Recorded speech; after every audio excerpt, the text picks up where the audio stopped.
Hello students, in the previous videos we discussed about the classification of elements. So in the previous videos we discussed about the Bernoulli's classification, Newland's classification and Mendeleev's classification. So in this video, this is the fourth concept, that is modern periodic table. The last final classification, which is the modern classification of elements. So that is a modern periodic table. So in the year 1913, Henry J.G. Moseley, so popularly known by this name Moseley showed that atomic number is of an element is more fundamental property than the atomic mass.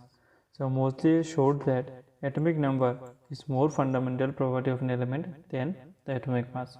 Previously we have seen all the scientists used atomic mass as the fundamental property, but in the year 1913 Moseley showed that atomic number is more fundamental property of element when compared to that atomic mass.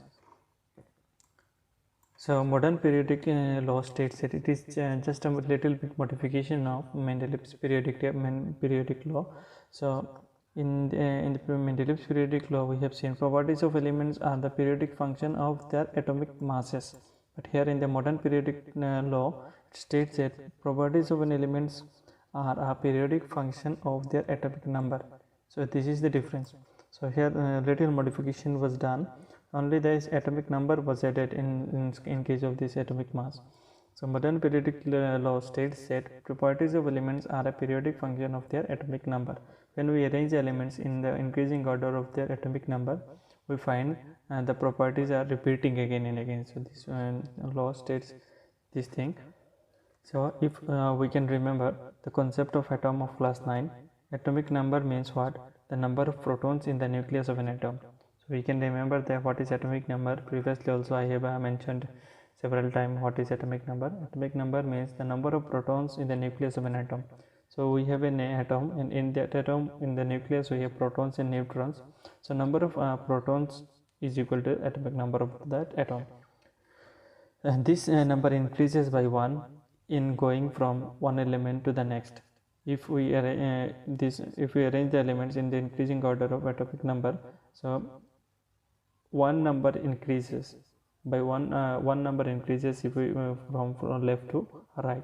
So when elements are arranged in the order of increasing atomic number, lead to us to the classification known as modern periodic table. So when we arrange the elements in the increasing order of their atomic number, we find a classification that is known as modern periodic table. So this is the modern periodic table. So this is the complete modern periodic table. In here we can see some groups are there and periods are there similar to this Mendeleev's periodic table. Here instead in Mendeleev's periodic table we have seen the elements are arranged in the increasing order of their atomic mass, but in the modern periodic table the elements are arranged in the increasing order of their atomic number. So these are the elements arranged in this modern periodic table. So in this modern periodic table 7 horizontal rows are there. Row 1, 2, 3, 4, 5, 6, 7. 7 horizontal rows are there, and these rows are known as periods. And if you see here, 18 vertical columns are there. 1, 2, 3, 4, 5, 6, 7, 8, 9, 10, 11, 12 like this up to 18 columns are there, vertical columns, and these are known as groups. So in the modern periodic table 7 periods are there and 18 groups are there. So here I have given 7 horizontal rows are there and these are known as periods, and 18 vertical columns are there and these are known as groups. So in the modern periodic table the elements can be grouped into 5 main categories. Mainly in 5 categories we can classify and group the elements. So metals, non-metals, metalloids, halogen and noble gas. So in the modern periodic table elements can be grouped into 5 main categories. The first category is metals. So in the periodic table we have metals, we have non-metals, we have metalloids. What is metalloid? Metalloid is some elements which possess both the properties of metals and non-metals. The elements which possess both the properties of metals and non-metals are known as metalloids. Halogen. So in the group 17 we can see here in the group 17 fluorine, chlorine, bromine, iodine all are halogens. Then we have noble gas. In the 18th group if you see, in the 18th group helium, neon, argon, krypton, xenon and radon. So all these are noble gases. They are inert, they are very non-reactive. is in the Mendeleev's periodic table also I have mentioned about this noble gas. So in the group 18 we have placed these mostly placed these noble gases in this group 18. So these are the main 5 categories of metals elements in the modern periodic table. In the next page we will see. So first we will consider we have around 118 elements in this modern periodic table. Out of the 20 are very essential for up to class 10. We will learn up to 20. So this much is important. So this is the pattern that I learned in my school. In my school days I learned in this way. So this was very easy for me to learn. I hope it will be helpful for you also. So how I learned? So H heli Websi Nof Ne Nam Gal Sips Clark C. So this is how I learned. Again I will repeat. H heli Web C Nof Ne Nam Gol Ships Clark Ca. So H hydrogen, I have this is H is hyperhydrogen, then helium, then lithium, then beryllium, then boron, then carbon, then nitrogen, oxygen, fluorine, neon, sodium, magnesium, aluminium, silicon, phosphorus, sulfur, chlorine, argon, potassium, and calcium. So these are the 20 elements, the first 20 elements that we will learn in this class 10. So I recommend you to learn this up to 20. And here we will discuss the atomic number and the electronic configuration of these first 20 elements. The first element is hydrogen. The atomic number of hydrogen is 1, helium is 2, 3, like this up to calcium is 20. So how electronic configuration means how the electrons are arranged in these shells. We learned in this shell, the concept of shell and all in class 9. So electronic configuration in hydrogen we will write 1, 2. So in lithium 2,1, beryllium 2,2, boron 2,3, 2,4, like this. And we will see in this neon 2,8 means in neon 2,8 and in sodium 2,8,1 means in the first cell as you can if you can remember your class 9 concept of class 9. The class 9 we have learned that in the first shell only 2 electrons can be placed in the first shell of an atom. Maximum 2 electrons can be occupied and in the second shell maximum 8. So similarly in the third group third shell also maximum 8. So when this 8 is fulfilled we will give new electron will be placed on the next shell. So similarly up to calcium, this electronic configuration in all this you have learned in your class 9.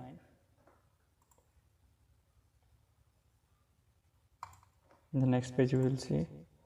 So if we see the electronic configuration, how electrons are arranged and then in an atom. So this is the nucleus of the atom, and in the first shell we can see maximum 2. This is for the argon. The atomic number of argon is 8 and the electronic configuration is 2,8,8. So in the first shell 2 electrons are there. In the second shell we can see 1, 2, 3, 4, 5, 6, 7, 8. In the third shell also again 8. If it is not argon, if the atomic number of argon would be 19, what would happen? A new electron will be added to the new shell. So similarly here we can see in this carbon atom, the atomic number of carbon is 6. So electronic configuration is 2,4. So in the first shell 2 electrons are there, and in the second shell 4 electrons are there. So similarly in sodium, atomic number of sodium is 11 and electronic configuration is 2,8,1. So here we will see 2, and in the second shell maximum 8, and the third shell 1. So similarly the electronic configuration can be written. So in the next page we will see. So position of elements in the modern periodic table, this is important.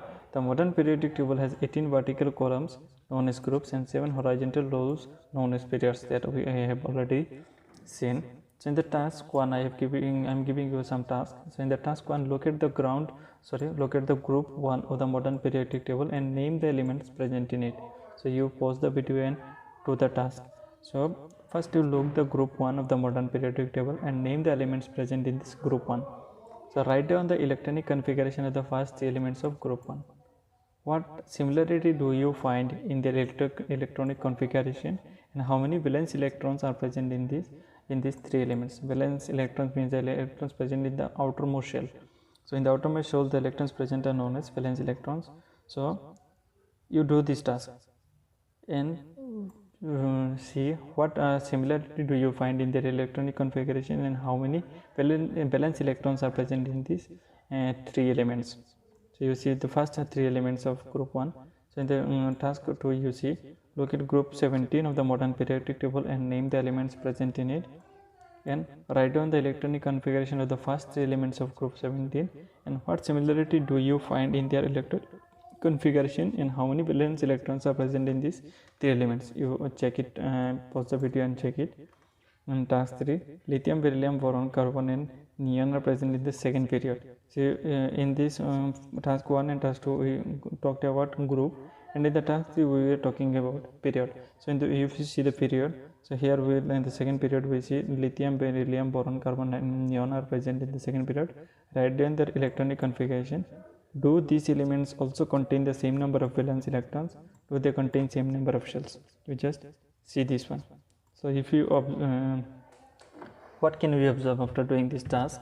As we move from left to right in a period, the number of electrons increases by 1. So if we go along a period, we can see after in each element 1 electron is increasing. So the number of electrons are increasing by 1 if we move from left to right along a period. And if we move from up to down in a group, the number of shells increases by 1. If we move from up to down, in each step we find that number of shells are increasing. So similarly, now we'll see trends in the modern periodic table. So in the modern periodic tables, first concept is valence electrons. So what is valence electrons? The number of electrons present in the outermost shell of an atom is called valence electron of the atom. So what is valence electron? The number of electrons present in the outermost shell of an atom is called the valence electron of the atom. So as you see here in the previous page, we have already seen.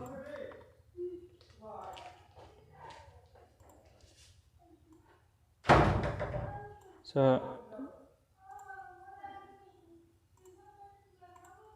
this is here we can see the electrons of the outermost shell. In the outermost shell 8 electrons are there. So these 8 electrons are the valence electrons. So the electrons present in the outermost shell of an atom is called valence electrons. So now we will see valency. So valency, the number of electrons lost or gained by an atom to complete the outermost shell is called the valency of the atom. The number of electrons lost or gained by an atom to complete the outermost shell is called the valency of the atom. Means in an atom we may find here, we can see, if we see the electronic configuration of sodium, it is 2, 8, 1, and if you see the electronic configuration of chlorine, it is 2, 8, 7. So here in the sodium the valency is 1, means it can lose this 1 electron to fulfill the outermost shell, means in the second outermost shell will be complete 8. So every element has a tendency to complete their outermost shell with 8 electrons. So if it loses this electron, it can clearly obtain that tendency. And in this second one, we can see if this chlorine has 7 electrons in the outermost shell. If it accepts 1 electron from any other element, it will also obtain its valency. So similarly, here we can see the valency of sodium is 1 because it can lose 1 electron, and valency of chlorine is also 1 because it can accept. So here what is the concept? The number of electrons lost or gained by an atom to complete the outermost shell is called the valency of the atom, means how many electrons it's losing or gaining. So if this one is losing 1 to complete the outermost shell and it is accepting 1, means the valency of this both the element is 1. Now one trick is there. So number of valence electron, so to remember the valency, how can we remember? So number of valence electron is less than 4. If the number of electron is less than 4, then the valency is the same as the valence electron. If it is 2, 2, 8, 2, then it will be valence is 2. If it is 2, 8, 3, it is 3. So the number of valence electron, if the number of valence electron is less than 4, the valence is same as the valence electron. How many valence electrons are there? The valence is same as it is. So now, and if the number of valence electron is greater than 4, then the valence is 8 minus valence electron. If you minus 8, if we do 8 minus the valence electron, the number that we will get will be the valency for this one. So in the third one, then if the number of valence electrons is equal to 4, then the valency is also 4. If it is 4, it will neither gain or lose, so it will the valency is 4. Atomic size. So the term atomic size refers to the radius of an atom. So what is atomic size? Here it is the nucleus, and this is the outermost shell. So this distance is radius. So the distance from the center, the nucleus to the outermost shell, the term atomic size refers to the radius of an atom. The atomic size may be visualized as the distance between the center of the nucleus and the outermost shell is of an isolated atom. Of an atom, the distance from the nucleus to the outermost shell is called atomic size. If you see here, of different elements, lithium, the atomic radius of lithium is 152, beryllium 101, in this is boron is 88, carbon is 77, nitrogen 74, oxygen is 66. So what we have seen, the atomic size decreases as we move from left to right along a period. If we move from left to right along a period, the atomic size decreases. Why? Here we can see lithium is highest and oxygen is lowest, because lithium is on the left side and oxygen is on the right side. If we move from left to right along a period, atomic radius decreases. Why? This is due to the increase in the nuclear charge, which tends to pull the electrons closer to the nucleus and reduces the atomic size. So if you see here, in lithium, it has only in the nucleus and 2 electrons are there. It has only 2 electrons are there around this one, and in the nucleus protons are, means only 2 protons are there. 2 electrons are there, and in the nucleus 2 protons are there. So their nuclear charge is less. If the number of electrons are increasing, as we have already seen, if we move from left to right, the number of electrons increases. So if the number of electrons are increasing, simultaneously the number of protons are also increasing, and that causes the nuclear charge to increase. If the nuclear charge is increasing, the nuclear charge will tend to pull the electrons towards the center, and if it pulls the nucleus towards the center, what will happen? The radius or the outermost shell will come closer to the nucleus, and the atomic radius will decrease. In the next page we will see.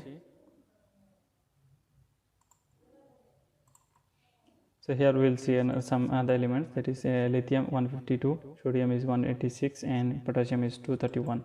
So the atomic radius increases as we move down the group. So in the previously we have seen the atomic radius decreases if we move from left to right along a period. If we move along a period, the atomic radius decreases, and if we move along a group, the atomic radius increases. Why? This is because new shells are being added to as we go down the group. As we have already seen, if we move along a group, then new shells are added. So if new shells are added, the atomic radius also increasing. This increases the distance between the outermost electron shell and the nucleus, so that the atomic size increases in spite of increasing in nuclear charge. Nuclear charge also increasing, but in spite of that one, the atomic radius is increasing because the outermost shell is going far away from the nucleus. That's why if more shells are there, means the distance from the nucleus to the outermost shell is more, and that's why the atomic radius increases. So metallic and non-metallic properties. As we can see, the metals like sodium, magnesium are towards the left hand side of the periodic table. If you see the periodic table, on the left side, sodium, magnesium, potassium, calcium, all are on the left hand side of the modern periodic table. So all these are metals. The elements present on the left hand sides are mostly metals, and while the non-metals like sulfur, chlorine are found on the right hand side.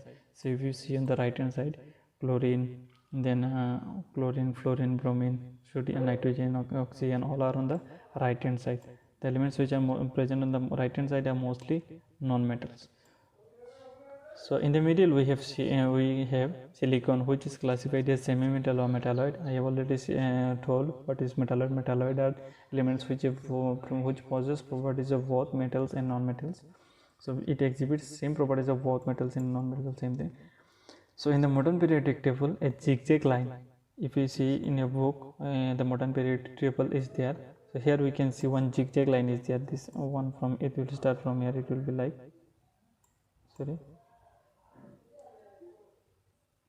So one zigzag line will be there. So what is the meaning of this zigzag line? The modern periodic table, a zigzag line separates metals from non-metals. One zigzag line is there. Their zigzag line separates the metals from non-metals.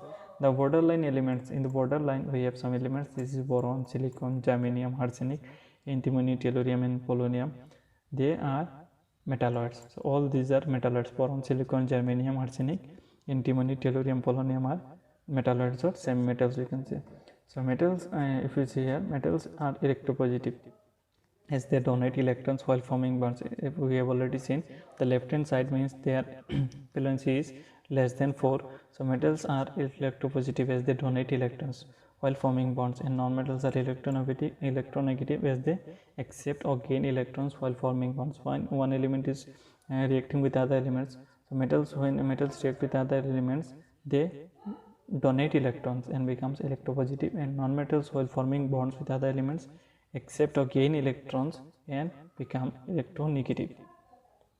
So up to this much in your class 10 chapter 5.